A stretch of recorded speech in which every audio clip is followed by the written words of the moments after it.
Hello, 13h45, ravi de vous retrouver comme chaque mercredi, à présent sur ce groupe privé.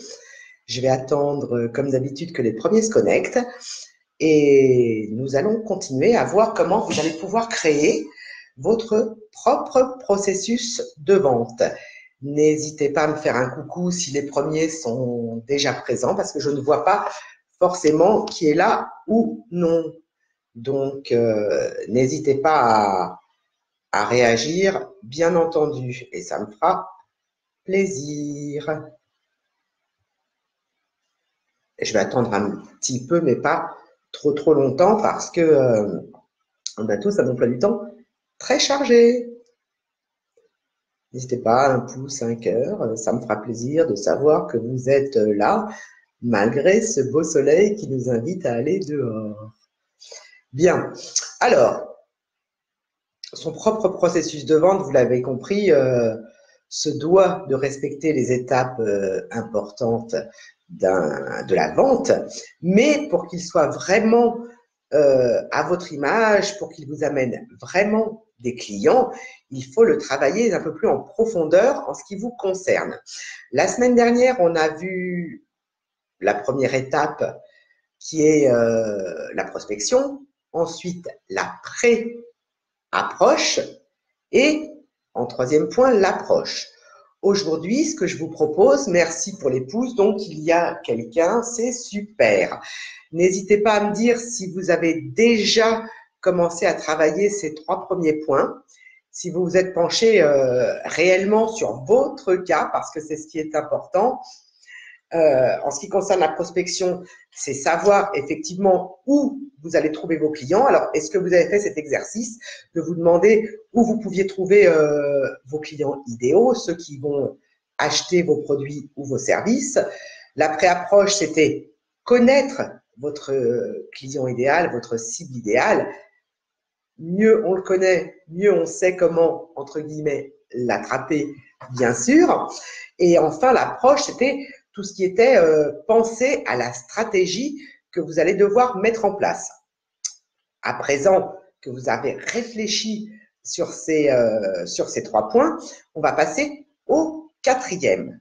Le quatrième point qui est une étape très importante, bien entendu, mais comme toutes les étapes, hein, toutes ces 7 étapes font partie d'une chaîne, chacune est un maillon, et on le sait tous, si une chaîne, par exemple, de vélo voit manquer un de ces maillons, il n'y a plus d'entraînement et vous n'avancez plus sur votre bicyclette.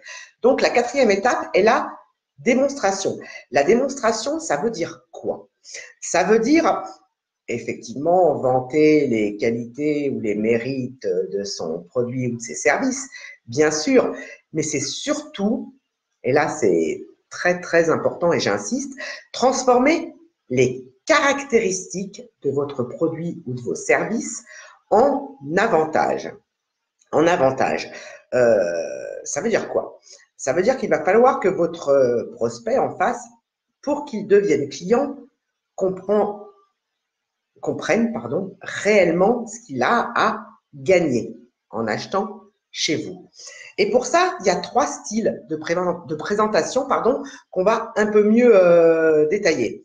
Il y a ce que j'appellerais la présentation standardisée, ensuite la présentation adaptée et enfin la présentation centrée sur la satisfaction. Donc, pour reprendre ces trois types de présentation, il faut bien entendu, parce que vous avez fait tout le travail en amont, vous avez établi un contact avec votre prospect. Et là, vous allez lui présenter vos produits ou vos offres de services. Pardon. Bien souvent, on est tenté de parler des caractéristiques parce que c'est quelque chose de tangible, quelque chose sur quoi on peut s'appuyer. Là, j'ai un blouson qui est noir. Alors, je pourrais dire, oui, mon blouson, il est noir, il a deux manches, un col, des poches. Ça, ce sont des caractéristiques. Pour aller plus loin, quels sont les avantages d'un blouson? noir, comme on en voit beaucoup, avec deux manches, des poches, des boutons, un col, etc. Ça peut être quoi? Ces avantages pour votre prospect, pour prendre un exemple concret. Ça peut être le noir aminci, par exemple. Ce n'est plus une caractéristique, c'est un avantage. Ou ce noir va avec toutes les autres couleurs, ce qui vous permet de vous faire plaisir et de l'accessoiriser très facilement. Ce n'est plus une caractéristique là non plus, c'est un avantage de votre produit. Donc, vous voyez l'idée. Et ça fonctionne autant pour des produits que vous pouvez vendre ou pour vos services. Dans le cas de services, souvent on est tenté d'expliquer quel genre d'outils on va utiliser, pourquoi on a le meilleur outil du marché. Là encore, faites l'exercice de transformer les caractéristiques de vos services en avantages. Là, je vais vous vendre une formation qui va être basée sur la PNL, ou là, je vais vous vendre une formation parce que j'ai acquis des techniques qui sont très sûres, etc. Oui, bien sûr. La technique du machin, la technique du bidule. Oui. La formation qui repose sur de la science. Oui. Comment on peut le transformer, là encore, en avantage? Alors, vous suivez une formation, c'est pardon, effectivement pour vous améliorer, mais alors en déroulant la pelote plus loin, ça va vous apporter quoi de vous améliorer? Par exemple, vous suivez une formation de technique de vente. Oui, vous allez apprendre les techniques de vente, mais ça, ce sont des caractéristiques. Vous allez maîtriser une, deux, trois, quatre techniques, vous allez avoir une boîte à outils supplémentaire. Mais à côté de ça, suivre une formation de technique de vente, par exemple, je prends un domaine que je connais, c'est quoi les bénéfices plutôt que les caractéristiques? Ça va être vous apprendre à vendre plus, mieux, plus souvent, oui, mais surtout à gagner de l'argent, par exemple. Parce que si vous vendez, vous allez gagner de l'argent. Ça, c'est un avantage. D'accord? Est-ce que vous comprenez bien la différence entre les caractéristiques de vos produits ou de vos services et les avantages que vous devez présenter aux clients? C'est très, très important de mettre le doigt dessus. Alors, c'est un exercice au départ qu'on a un petit peu de mal à faire quand on n'a pas l'habitude, mais au fur et à mesure, la gymnastique de l'esprit se met en place et ça va être de plus en plus facile. Et vous allez vous amuser à trouver d'autres avantages. Si vous vendez, qu'est-ce que je pourrais prendre comme exemple concret? Des bijoux. Des bijoux. Je ne sais pas si Carole est là. Enfin bon, bref. Vous vendez des bijoux. Les caractéristiques, il y a telle ou telle pierre, cette pierre fait du bien à ceci, cette pierre. Oui, les avantages, c'est quoi pour votre client? D'abord, il va se faire plaisir, ça c'est le premier avantage. Quand on est sur un produit un petit peu, on va dire, superflu, parce qu'on n'a pas besoin de ça pour vivre, mais on se fait plaisir, c'est le premier avantage par exemple. Ensuite, avec des pierres qui ont des bienfaits, vous pouvez aller plus loin. Oui, cette pierre est connue, alors je ne connais rien en pierre, moi. Cette pierre est connue pour faire du bien, je ne sais pas, au moral, on va dire. L'avantage pour votre prospect qui va devenir client, c'est quoi? C'est si son moral va mieux, lui, il va aller mieux, il va aller de l'avant, il va se sentir mieux parce qu'il va se sentir plus beau. L'effet placebo, ça marche aussi pour ça. Donc, il va aller de l'avant. Il va dégager du positif quand il va rencontrer d'autres personnes. Une femme, si elle se part de bijoux, bien souvent, ça peut être pour séduire un homme, ça peut être tout simplement parce qu'elle se trouve plus jolie. Et en se trouvant plus jolie vis-à-vis d'elle-même, elle va dégager autre chose, elle va dégager du positif parce que son état d'esprit va être positif. Vous voyez l'idée. Hein. Alors, après, je vous parlais des 3 types de présentation. La standardisée, l'adaptée et celle centrée plutôt sur la satisfaction du client. La standardisée, c'est quand vous mettez en place, on va dire, votre pitch, votre argumentaire pour aller plus loin, qui doit correspondre au plus grand nombre. Vous allez donc dérouler quel que soit le profil du client que vous avez en face de vous, le même petit blabla. Ça fonctionne en généralité, ça fonctionne, on va dire, sur un nombre certain d'individus, mais est-ce que c'est réellement ce que vous voulez parler quelque part comme un robot? C'est du prédictif, moi que j'appelle ça, quand pour ceux qui ont fait effectivement un petit peu de télémarketing ou ceux qui décrochent chez eux quand ils sont démarchés par téléphone, vous avez quelqu'un qui lit son argumentaire. Alors oui, il va répondre en fonction de votre retour, mais il aura toujours une arborescence à suivre. Si on me dit ça, je réponds ça. Si on me dit oui, là, je prends telle direction. Si on me dit non, je prends telle autre. C'est ce que j'appelle une présentation standardisée. Dans un premier temps, de faire votre pitch par écrit, votre argumentaire, ça peut vous aider, ça peut être un support pour vous. Mais vous n'allez pas personnaliser. Ça a du bon et du moins bon par la force des choses.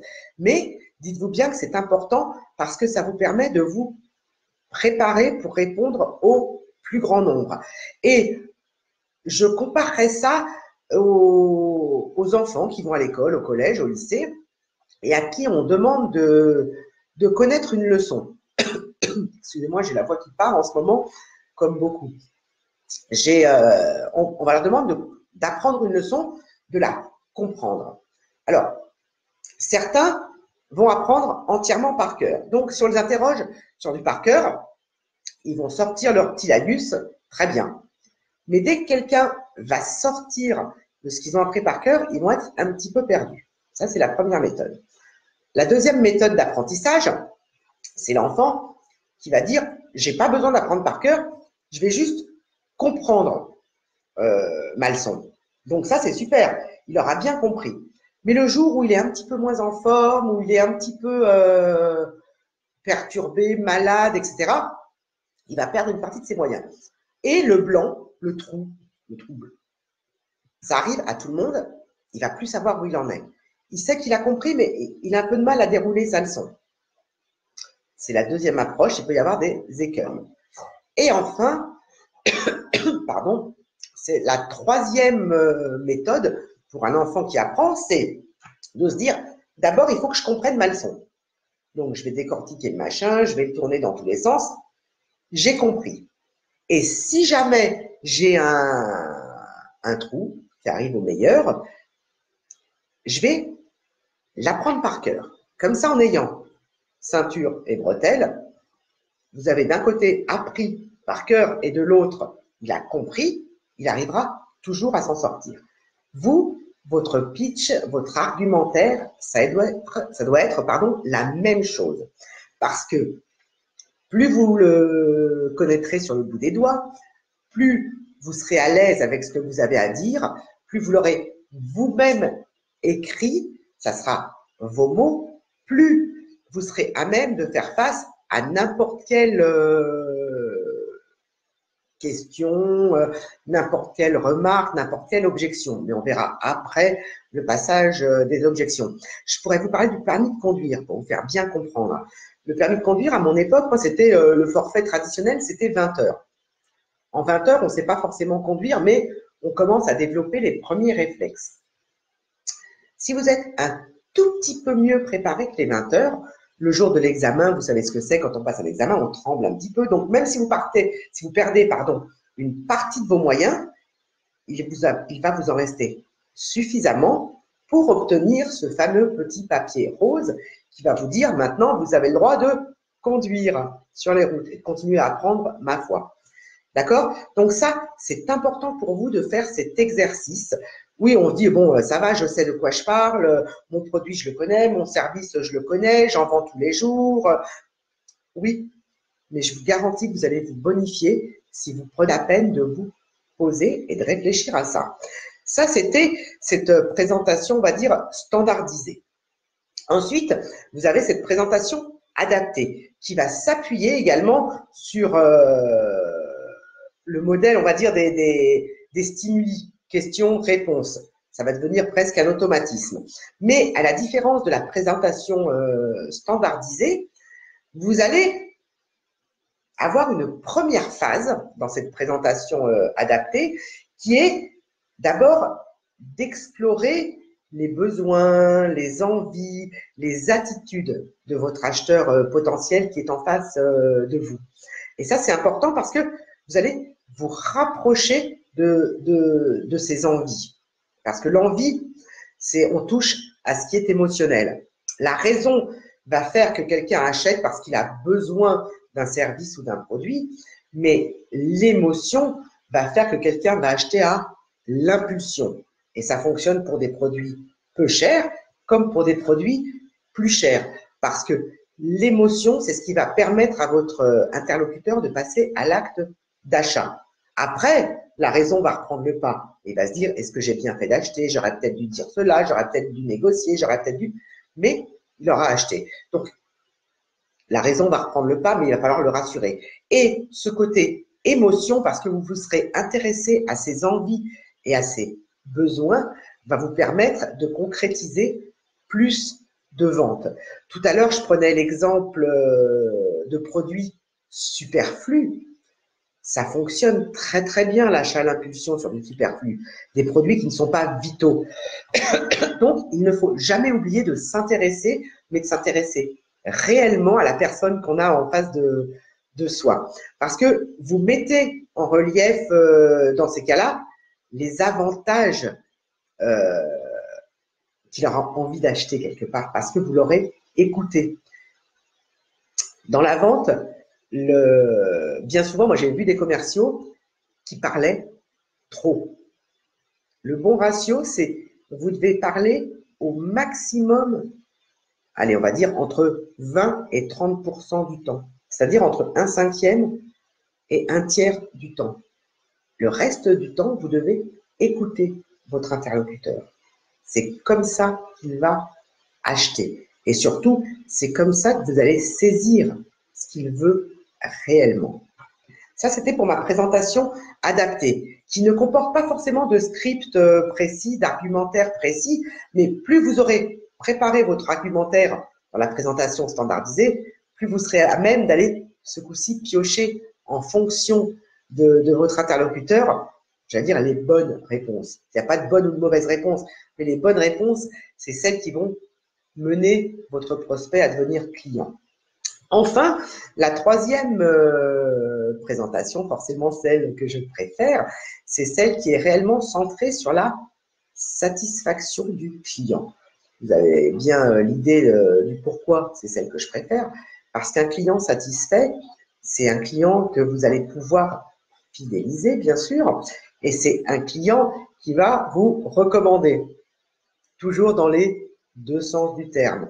Recommander pour passer une nouvelle commande, produit ou service, ça fonctionne également, et recommander auprès de ses contacts. Donc, il va devenir votre ambassadeur, il va devenir votre commercial également quelque part. Donc, cette présentation centrée sur la satisfaction du client est une forme de vente qui laisse en fait une large place au discours du client puisque vous allez l'écouter. Et votre rôle à vous, c'est d'avoir une écoute justement active. Je ne sais pas si parmi vous, il y en a qui font du judo. Moi, j'en ai jamais fait. Mais dans mes jeunes années, j'ai appris quelque chose qui s'appelle la technique du judo. C'est quoi cette technique du judo, vous allez me dire? C'est tout simple. C'est se servir de la force de l'autre. Avec un client, enfin avec un prospect, c'est également la même chose. Vous vous servez de ce qu'il va vous dire pour toujours mieux coller à ses besoins, si ce sont des besoins, et surtout à ses envies, c'est indispensable. D'accord? Et ça, c'est quelque chose qu'il faut toujours avoir en tête. Et si c'est une question de besoin que vous avez à régler pour votre client, si vous vendez des services ou un produit dont il a réellement besoin, ça va vous permettre de lui trouver des solutions adaptées.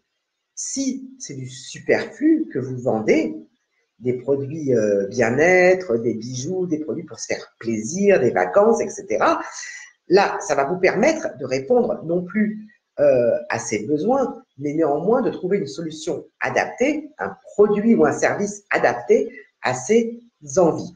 Et quelle que soit la méthode choisie, c'est important parce que, pourquoi je vous dis de préparer ce que vous avez à dire? Parce que vous allez développer votre propre style, votre propre méthode, votre propre processus de vente. Et dites-vous bien que votre méthode pourra toujours être améliorée. Parce que plus vous allez vendre, plus vous allez avoir de clients satisfaits, bien sûr, plus vous serez amené à avoir de nouvelles demandes. Et plus vous serez bonifié, c'est réellement le cercle vertueux qui se met en place, ma foi. Il ne faut pas chercher midi à 14 heures. Donc, dites-vous bien également que vous aurez préparé votre script, votre argumentaire, votre pitch, quelle que soit la façon dont vous l'appelez. Et derrière, le fait de vous servir de ce que vos clients satisfaits vont vous dire également, ça va vous amener le petit plus supplémentaire, la petite preuve, la satisfaction réelle du client qui va vous servir pour vos prochaines ventes, pour vos prochains interlocuteurs. Parce que c'est toujours très important de parler des résultats. Si vous vendez un produit ou un service dont votre client a besoin, même si vous ne le citez pas, vous pourrez citer le travail fait pour apporter une solution adaptée. Si vous vendez du superflu, vous pourrez citer la bonne réponse que vous avez fournie à un client qui vous disait, moi, je veux me faire plaisir en ayant un produit qui me rend plus jolie si c'est de la crème anti-rides, un produit, si c'est un bijou, je veux telle couleur.